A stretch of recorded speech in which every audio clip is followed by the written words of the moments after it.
back to the Art of Adventure podcast. This is episode 142, 7 ways to permanently improve your charisma and body language. The Art of Adventure podcast helps you travel the world, run your business, and embark on an epic quest. I'm your host, lead explorer and guide, Derek Loudermilk.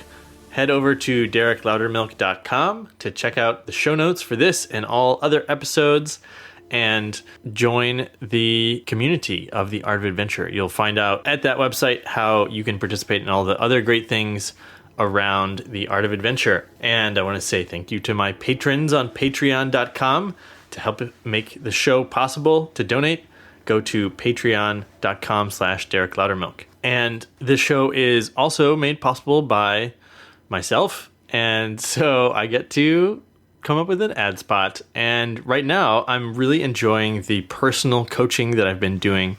I'm working with a few people, some of whom have contacted me through the show. And because I'm enjoying it so much, I've opened up a couple more spots. If you're thinking about coaching, business coaching, lifestyle coaching, you might want to become a digital nomad, start your own business. That's the thing that I'm working with people on for the most part. So you can get a free session for listening to The Art of Adventure. An hour free on me, life clarity session. It's $200 value, available only to listeners of The Art of Adventure. All you need to do is drop me an email, derek@derekloudermilk.com, or contact me through the website and we'll set you up with a time. Now, on to today's episode.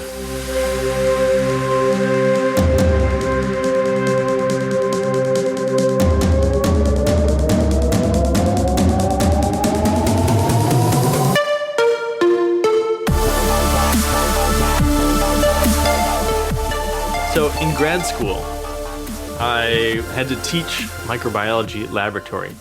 And this usually involved, it was a 2-hour class. I would get up front and give a 20-minute lecture about the activity that we'd be doing for the day. And then they'd get out their microscopes or their slides or their petri dishes or whatever. And we would go about the experiments for the day. So I did this 3 times. The first 2 semesters, I got pretty good ratings where they fill out the form at the end of the semester and rate you on effectiveness and how good of a teacher you were, how fair you were, all that stuff. So I got a 4.5 out of 5 for my first 2 semesters on average. Then I started learning about charisma and body language and presentation skills and projecting competence, so that even though I knew all this stuff, I wanted to be better at communicating and having them believe I was the authority figure. That was the only thing that I changed between the first 2 semesters and my 3rd semester.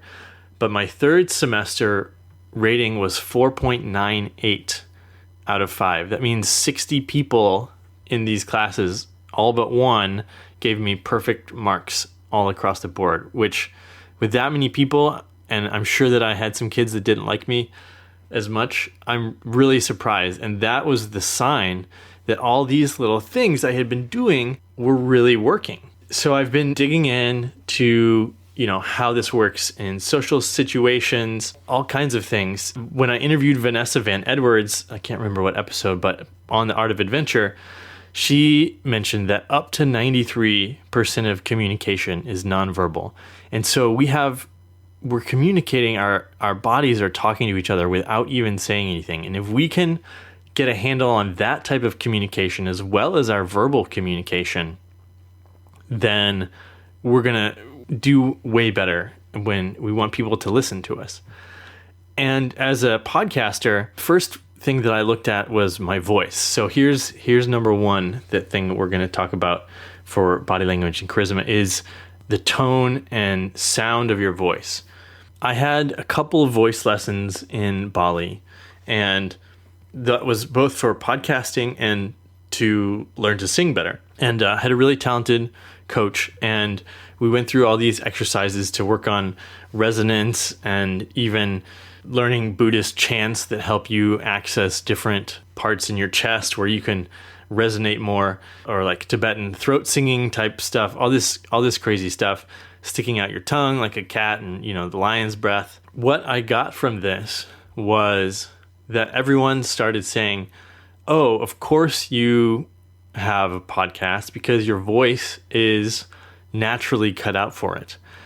And, or even women would come up to me and say, oh, I like your voice because you sound so confident. I like a man who's confident. And it was crazy that simply by increasing the depth and resonance of my voice was I able to get this effect from people. When you're dealing with your voice, there's a few other things that you can do. You can eliminate fillers in your speech. You can talk slowly and deliberately. If you're leaving intentional pauses in between your words, like I'm doing right now, people will not interrupt you because you're so confident seeming that you're going to leave those pauses there. And if you eliminate the filler words, ums, ahs, likes is a big one for me. I know you're going to sound a lot smarter as well. One thing that I picked up from watching Will Smith, this is kind of funny. I saw him on an interview of some late night TV show, and it was a bunch of very charismatic, high-powered movie stars. And they would all start talking at the same time, and he would just talk louder than all of them and keep going. And they all shut up and listen to him. And basically I'm pretty sure, has cultivated his charisma quite carefully. And basically he knows that he has the right to keep talking. And everyone acknowledged that, even though they're also important celebrities. And so whenever there's a situation where you just start talking at the same time, don't give in and let the other person, you're going to be seen as the highest status person if you assume it's your right to keep talking, if you have the most important thing to say, even if maybe you don't. There's also the California accent, the uptalk at the end of a sentence that makes things sound like a question. And this is still in the modern era. It hasn't become prevalent enough that people think that makes you sound smarter or more competent. So you can instead have a downturn at the end of your sentence where you sound like a court judge giving a ruling. You're like, this is how it's going to be. And you are a news anchor. You end your sentence with a low turn and a confident end. All right, the second thing we're going to talk about is posture. So I forgot to give you a quick summary of everything we're going to talk about. Posture, eye contact, having a purpose, inner confidence, and empathy. So we've already done your voice. Posture is a really big thing. The Art of Charm, those guys over there, they have this expression, the body follows the mind and the mind follows the body, or one way around or the other. If you look at Amy Cuddy's TED Talk about power posing, taking up as much space as possible, the starfish pose with your arms up in the air, victory posture, whatever you want to call it, you boost testosterone, you feel more confident. People see you as the big gorilla. People see you as powerful. So if you're not power posing already, you should be doing this for sure. Power pose when you wake up, power pose before meetings, power pose before you have a sales call, whatever it is, power pose before you're going to meet your girlfriend's parents for the first time. And conversely, when you take up small amount of space, like when you're crunched down looking at your phone, that is going to be increasing stress hormone cortisol and reducing testosterone. So you definitely don't want that. Dancing around is a great way to power pose as well. If you're going to use your cell phone, make sure you're in an upright posture, not closing yourself down. You want an open chest. You want to be that big gorilla. Okay, hands. What are you going to do with your hands? This is, we had a funny story. My college roommate, Elliot, was part of the school newspaper in college, and he was going to interview the former vice president, Walter Mondale. And he was like, hey, I got to get my handshake right. I got to practice my handshake because I got to be perfect when I meet this guy. He's so important. And we were like, Elliot, your handshake is just really weak. It's like a dead fish. And so he would squeeze harder and harder. And we were like, Elliot, I don't know. Like, you're going to have to squeeze. You're going to have to have a firm handshake. And he was getting real stressed about it. And we just, it got so strong that it was actually hurting our hands, but we had to keep up the joke so that he goes to this vice president and just squeezes really hard. Okay, when you handshake, you don't want to do the dead fish and you don't want to squeeze too hard. That's obvious. what people don't realize is that the rapport you build from the brief moment of shaking the hand is worth, I've heard figures like 2 hours of talking. So the fact that your skin is touching, it's communicating, that human connection that makes you feel that much more comfortable and trusted and safe. So always touch when you can. If you can't shake hands, you might reach out and during a conversation and don't grab someone. Hey, I'm talking to you. Touch their arm. You can make a point. A lot of Italians, French people do this. They're gesturing all the time, 300 times more often than Americans usually. But they're actually reaching out and touching the elbow, touching the hand, touching the shoulder of the person they're communicating with. If you're not that close to people you're speaking with, if you're in a room, a meeting or something like that, if you're at the head of the room, you can reach out with an open palm to someone as you make eye contact with them. You're not going to be able to touch them because they're seated 10 feet away, but you can actually reach across space to them and it bridges that gap. I just told you before to take up a lot of space when power posing. When you're speaking, you don't necessarily want your hands waving all over the place like, I'm going crazy, but you do want to gesture with them. So if you imagine the baseball strike zone, sort of from your shoulders down to your waist, that is also a great place for your hands to be. Not too much wider than your body and not up above your head and not way down at the floor. But if you're using a lot of gestures within this gesture box, the sort of 3-foot square space right in front of your chest, that is the ideal place to signal competence. Eye contact.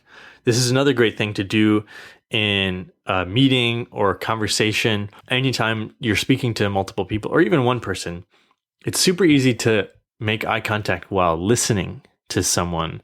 It's more difficult to make eye contact when you're talking to someone, but it also is a great signal of confidence in yourself. So practice making eye contact when you talk. You can practice talking into your phone. Just video yourself and look at the camera. Or you can challenge yourself with actual people today. Make eye contact for as long as you can while speaking. And sometimes you'll look away to think of a thought or whatever. But bring your gaze back so you become comfortable speaking towards someone. Your nose is pointed directly at the person you're speaking at, and you're making eye contact for 3 seconds. And if you have a big room, big audience, 30 people in the room, you can do 3 seconds and then move to the next person, 3 seconds and the next person, so they all feel that special attention you're giving them.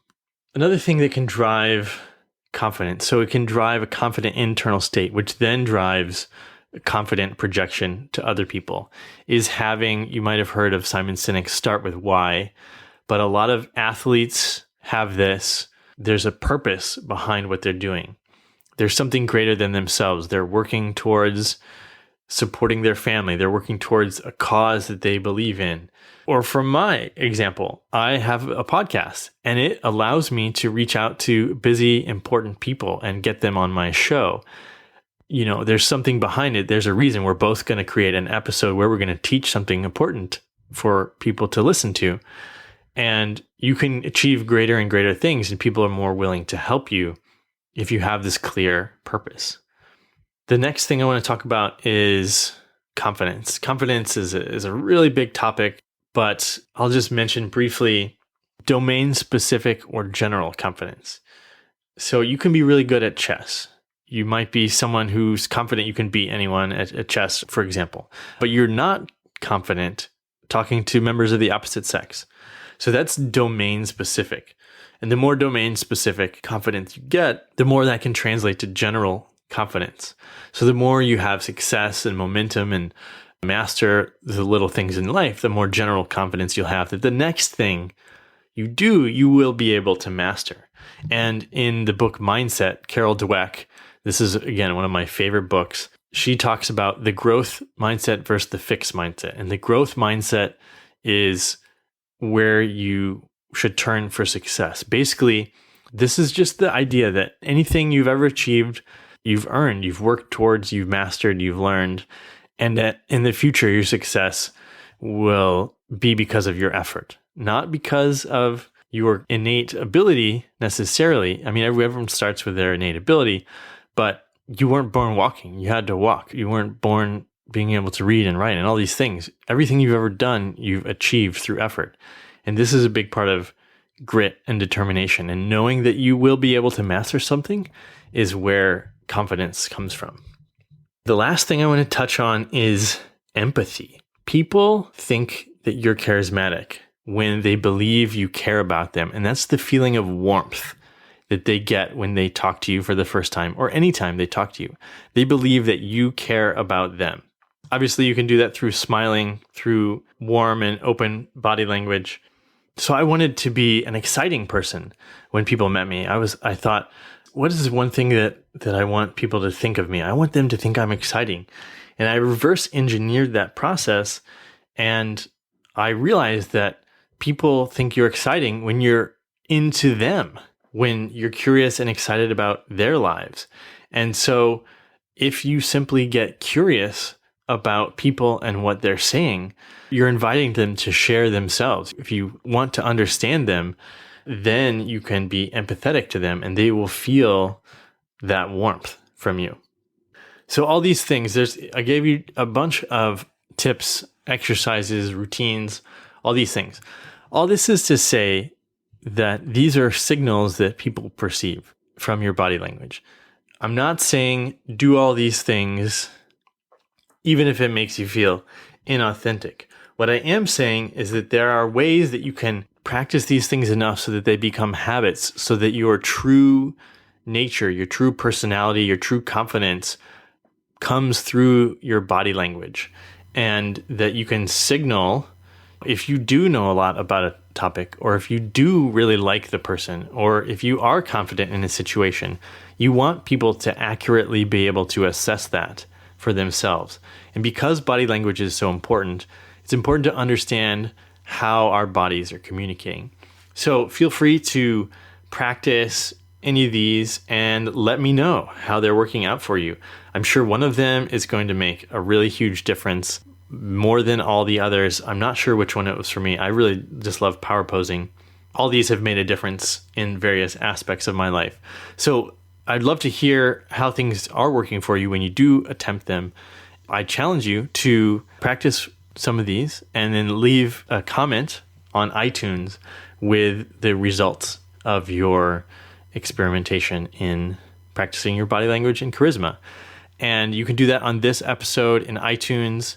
Also, if you're not subscribed to Art of Adventure in iTunes, that really helps the show, that really keeps it up in the rankings so that other people can find out about this stuff.